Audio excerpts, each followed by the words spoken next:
వాళ్ళు ఏంటంటే గుడి కనబడితే వాళ్ళకి ఒక మంట, ఏదో ఒక పని చేయాలి. గతంలో మనము సికింద్రాబాద్ టెంపుల్ మనం చూడొచ్చు, ఏ విధంగా ఆయన అమ్మవారికి తన్ని విగ్రహాన్ని పలగొట్టనికే ప్రయాణం చేస్తే అప్పుడు ఆయనకి అక్కడ ఉన్న హిందువులు పట్టుకొని ఆయనకి పోలీస్కి ఇస్తున్నారు. అప్పుడు మా పోలీస్ అధికారులు స్టేట్మెంట్ ఏంది, కొద్దిగా ఆయన మెంటల్ లోడ్ అని. అంటే ప్రతి ఒక్క వ్యక్తి మెంటల్ అయిపోతే ఆయనకి మా గుళ్ళే కనబడుతుందా? మా హిందువులు మెంటల్ అయిపోతే,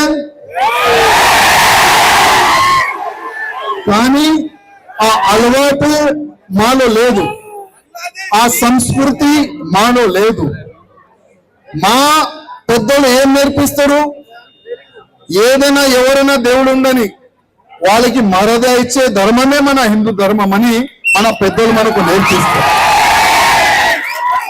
ఎప్పుడైనా హిస్టరీ మనం చూసుకుంటే బాబ్రీ మస్జిద్ తప్ప ఎక్కడ కూడా మన హిందువులు దాడి చేయలేదు. ఎందుకంటే బాబ్రీ మస్జిద్ ఎందుకు, అది మన రాముడి గుడి పలగొట్టి వాళ్ళు బాబ్రీ మస్జిద్ కడితేనే దాన్ని మనం పలగొట్టినాం, అది మనం రుబాబ్గా మనం చెప్పొచ్చు. కానీ ప్రత్యేకంగా ఎవరైనా ముస్లిం వ్యక్తి మెంటల్ అయిపోతే వాళ్ళకి గుళ్ళే కనబడుతున్నాయి. మనం నిన్న మొన్న మనం చూడొచ్చు అయోధ్యలో కాశ్మీరీ నుంచి ఒక వ్యక్తి అయోధ్య వస్తాడు, కొద్ది అంబులెన్స్ ఒకవేళ ఇక్కడ వస్తే దారి ఒక టర్న్ అయింది. కాశ్మీర్ నుంచి ఒక ముస్లింస్ వ్యక్తి అయోధ్యలో పోతాడో నమాజ్ చదువునికి, ఆయనకి మంచి ట్రీట్మెంట్ ఇచ్చి ఆయనకి ఇప్పుడు యోగి గారు ట్రీట్మెంట్ నడుస్తుంది ఆయన పైన. కానీ మన తెలంగాణ ముఖ్యమంత్రి గారు రేవంత్ రెడ్డి గారికి ఏమైందో అర్థమైతలేదు. అప్పుడప్పుడు మా రేవంత్ రెడ్డి గారు అంటారు నేను ఏబీవీపీ అంటే నా రక్తంలో కూడా కాషాయం ఉందని రేవంత్ రెడ్డి గారు అంటారు.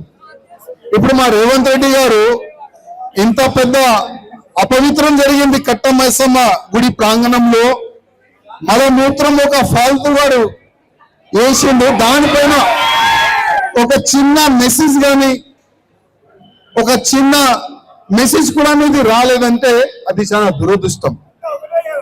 అదే ఎక్కడైనా అదే మా హిందువులు ఏదో ఒక బొందల గడ్డ పైన ఒక చిన్న రాళ్ళేస్తే కూడా వాళ్ళు ఏడుస్తారు. వాళ్ళు చూడండి, హిందూ అయిన కార్యకర్తలు, బజరంగ్ దళ్ కార్యకర్తలు, బీజేపీ కార్యకర్తలు ఒక బొందల గడ్డ పైన రాళ్ళేసినారని ఆ విధంగా అసెంబ్లీలో కానీ మీడియాలో కానీ ఏ విధంగా వాళ్ళు అరుస్తారు మీ అందరికీ తెలుసు.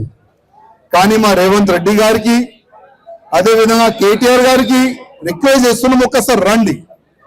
ఎలక్షన్ సమయంలోనే మీకు హిందువులు కనబడతారు, ఎలక్షన్ సమయంలోనే మీకు హిందూ ఓట్లు కావాలి.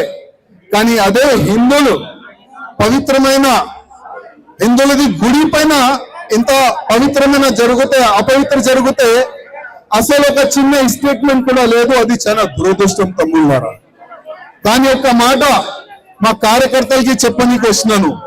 ఓకే, ఆ అల్తాఫ్ తప్పు పని చేసిండు, మన హిందూ అయిన కార్యకర్తలు, బజరంగ్ దళ్ కార్యకర్తలు ఆయనకి తన్ని పొలిజోలు ఇస్తున్నారు. కానీ మా పోలీస్ అధికారికి నా ఒక నివేదిక, మీరు ఆయన పైన మంచి సెక్షన్లు వేసినారు, మీరు వాళ్ళకి రిమాండ్ చేసినారు ఆయనకి.